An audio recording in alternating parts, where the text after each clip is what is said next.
We have Colin and JD here. We are going to all wash the Freightliner real quick, and we're gonna get the Volvo in the shop to check it out. So 3 people, it should go pretty darn quick.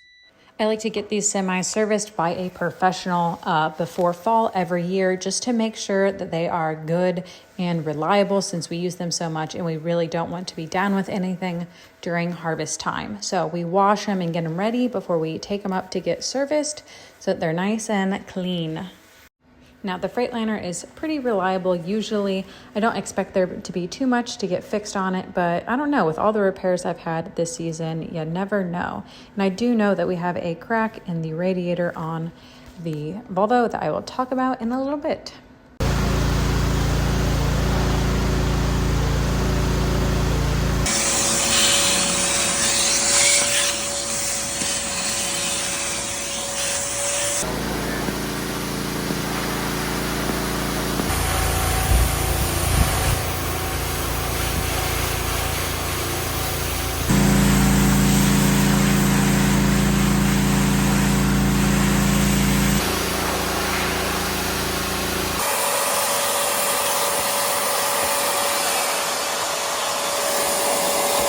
Took a load of scrap metal over. We did fill it up more than this, but I made $50 off this load, you guys. That's pretty good. Office task that I just got done is I did my true up report for Bureau of Workers' Comp. For some reason, that's something that's always sits on my desk and I dread doing, and I'm like, oh, this is gonna be so hard. And then I do it and it takes like literally 5 minutes. And I came up with this great system like 2 years ago where I just told myself exactly what I needed to do in the steps, and so now every time I just find that piece of paper and I just follow the steps I made for myself, which is, it makes it so easy. And I don't know why I always think, oh, this is gonna be so hard and difficult and take time. Now it's not that bad. Honestly, the thing that takes the longest is trying to get into my workers' comp account, since they changed like the way that you get in for better security. But we have more workers' comp. We're good to go. We're insured, baby.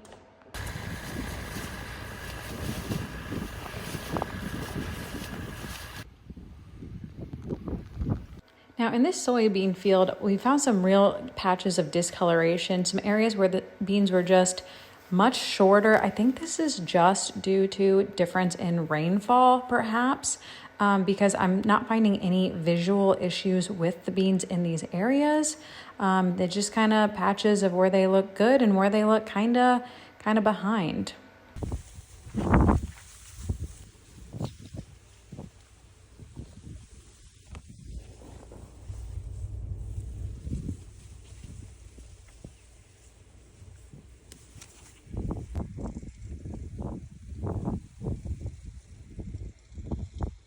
While I scouted crops, JD looked at the radiator on the Volvo.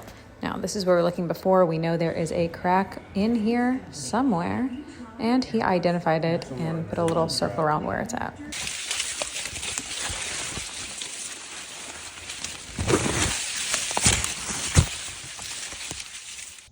Okay, so this is where one of our fields starts. What a way to start off with a bang. Like, what? Oh, and then we get to this one. What? I mean, overall, the field's good, but it started off very interestingly. I am doing some crop scouting this morning. I meant to do it yesterday evening, and I was tired and didn't do it, and then I couldn't sleep because I was like, I should have been out there getting it done. So this morning I am, and it's actually a really cool morning. I'm sure it's gonna get humid soon. But wow, this corn is tall. I wish I could like have a way of showing you how tall it is, but it's very tall here. And this stuff is getting kind of to the point where it's gonna be kind of too late to spray. Like if we have tar spot in here, it's already affected. I looked at it a couple days ago, and I had kind of not made a decision, but I think we're getting to the point where it's like, okay, I need to make a call immediately if I do decide to change my mind and get this sprayed. But I don't know, I went to a different field that was planted one day after this, and I just could not find, I found like one dot of tar spot. Now in here, I'm looking at this one leaf right now, and it's right there, and that's a leaf that's near the ear plant. So yeah, that is a concern. I'll see if I can find more like this. Finding a little bit of tar spot, but not a ton. But oh gosh, that's not good. It's not the best here. It's just kind of small. It doesn't look like it's gonna fill out much.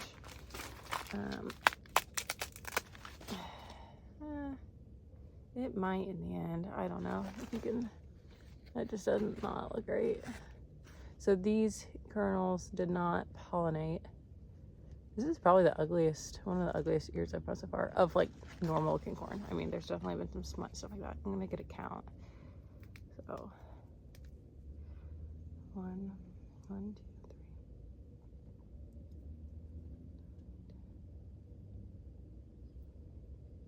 16. It's only 16 around. That's okay. Okay, let's get another one. I'm gonna do the other one. Okay, close my eyes, grab another one. This one I can already tell looks larger. I'm just doing this for my own ego, like finding an ear to makes me feel good. I can see the illogicalness in it. Illogicalness in it.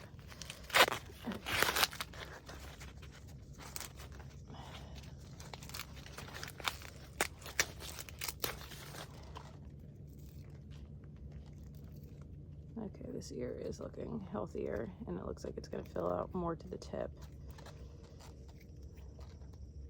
And then as you can see here, all of the kernels have been filled in. Oh, like not right there though. 16 around. Okay, but this one looks visually larger, as you can see. Now this is a little triangle in a field that I'm just not seeing a good population.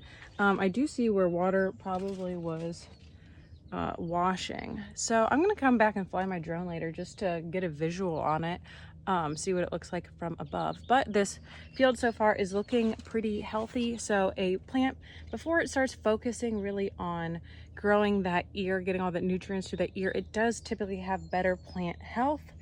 Because it can focus its energy elsewhere on its leaves and stuff like that. So I'm seeing a lot of really healthy looking plants in here. Also a lot of really sparse plants. But this is one of those fields where we're getting into the area of, do we spray it with fungicide? And I don't know. That's a tar spot right there. So it's definitely a maybe. This is long, luscious hair. These silks all go to an individual kernel and pollinate them. So interesting. It looks so cool.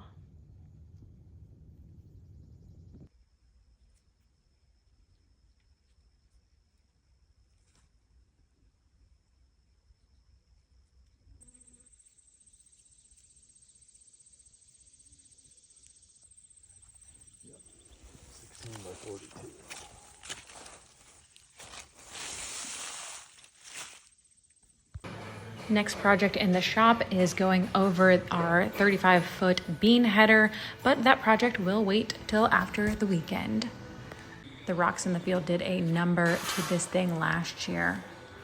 Lots of dents and nicks and lots of broken fingers in here. Okay, we have one hose. We have two hoses. I'll save the anticipation from you guys. We have 4 hoses. So if you count the one that is on the pressure sprayer. Okay, so one thing that we want to get done before harvest gets here is resealing the bins. So also, if you can just see in here, like we got lots of grime and we're gonna do lots of pressure spraying. So this tar, that needs fixed. You can see that the tar is just coming off of it in a whole bunch of different spots. So I'm going to pressure spray these areas so that when we put new tar on, it'll be nice and clean. I'm also very tempted to pressure spray everything. I mean, I could spend so much time up these bins. We'll try not to get too carried away and stay focused on the things that need to get done first and then go into the other things. Build that pressure up.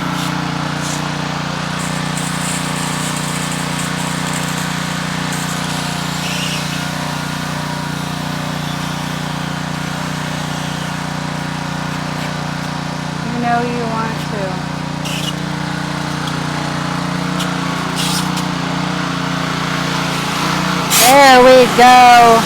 There's the power coming in.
My name's Zoe. I'm a farmer. I grow crops for a living.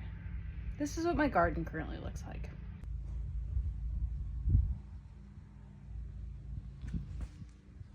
There's maybe hope for that one. I am spot spraying some ragweeds right now. Once I start pressure washing stuff, I just have to pressure wash everything. Did I need to pressure wash these rocks? Absolutely not, but I did it anyway.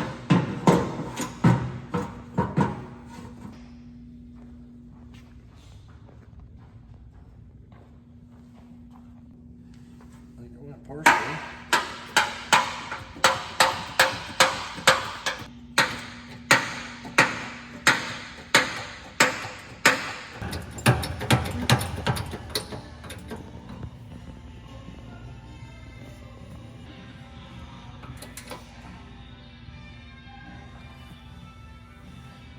There's definitely still a flat spot up on like back. Yeah. That part. That looks pretty good.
Okay, we got the dents out. We got all the fingers out. We are saving some of them that look decent as spares, but we put all new fingers in.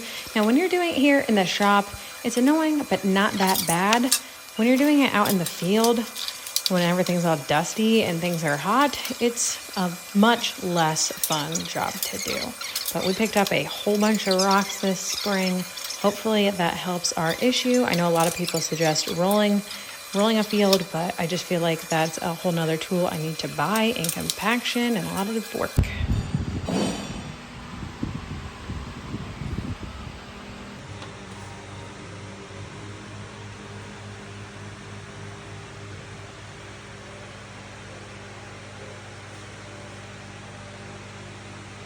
It's the day we're going to show at the state fair. First up, I'm looking for my tripod. I know I had it when I was pressure washing the bins, but I can't find it anywhere. And I need it. Dang it. This happens way too often. I have 2 tripods. The one's broken though. A leg fell apart. So I might just have to duct tape it and make do with that one. The other one's actually also broken, but in a different way. I'm not seeing it here. As we continue to look for it, I'll tell you a little bit about my cross to bear as a former 4-H'er, and that's the fact that I never had a project go to the state fair. Both my siblings did. They had many a project go to the state fair. No animals, just the, what are the other ones? Like Cody did woodworking and the bird projects and the, I don't know, those projects. My sister did like speaking event with her buddy Kimber, and she did lots of other projects too, but they made it to the state fair all the time, and I never made it, not a once. But that's okay, because now, as an almost 30-year-old, now I've made it in my own untraditional way, getting to show in a charity event. I am not gonna be able to find this tripod. Where in the world could it be? I am nervous just because I don't want to look like a fool. I mean, I've put many hours into training for this, so I should be fine. But my ability to mess things up and look like a fool is just like so high. I'm just like a classic Zoe doing silly things not on purpose. Well, I guess we won't be using the tripod for things, and I'll just be balancing my phone up against stuff. That's okay. We've done it for years this way.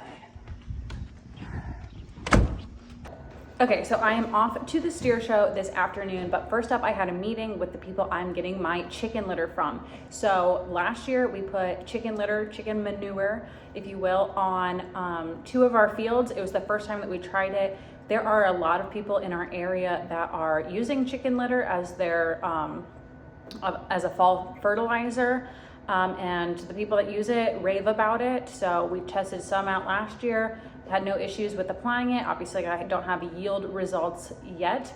I also don't really have like a perfect test because I didn't, leave any strips out or anything, and I'm not comparing apples to apples on any farms.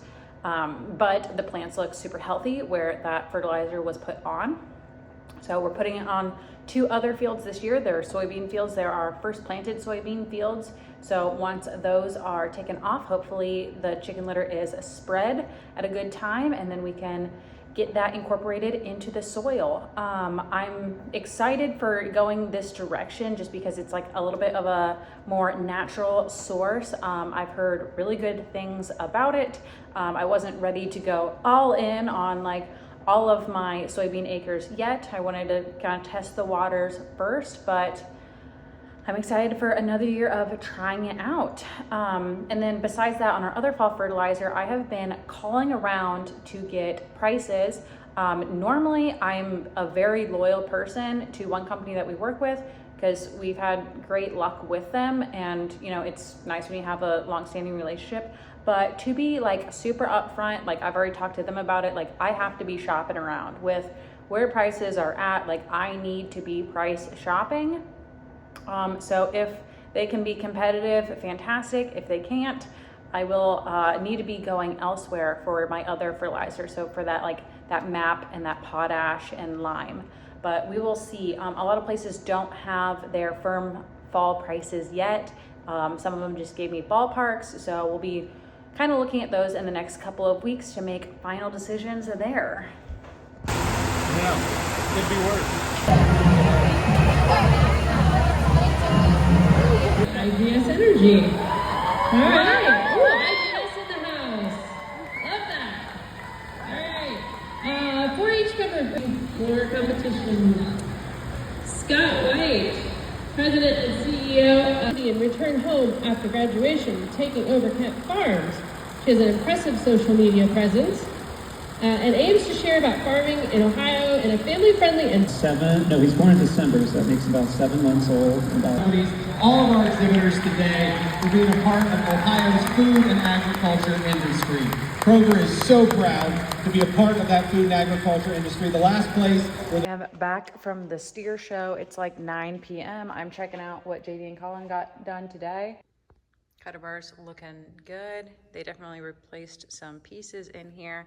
Now we are thinking about changing these skid plates at some point. They're getting pretty worn in some spots, but we want to get a air rivet gun for getting those out. But looking good. They had a productive day. I promise you, we are going to blink and it's going to be harvest time already. Have a few more pieces of equipment that need to get ran through the shop before harvest gets here. So next up is our soybean header, our soybean platform, whatever you want to call it. To get technical, it is a 635 FD. So that means it's a 35-foot cut flex draper. We bought this thing in 2021. It was a major step up. We had a 30-foot cut before with an auger, and we love the belts. However, the amount of rocks I sucked up into this thing and how many fingers I broke and how many dings we put into the drum, not pretty. JD was able to get a bunch of the dings out of the drum, and we replaced all the fingers. We kept some of the old ones for spares.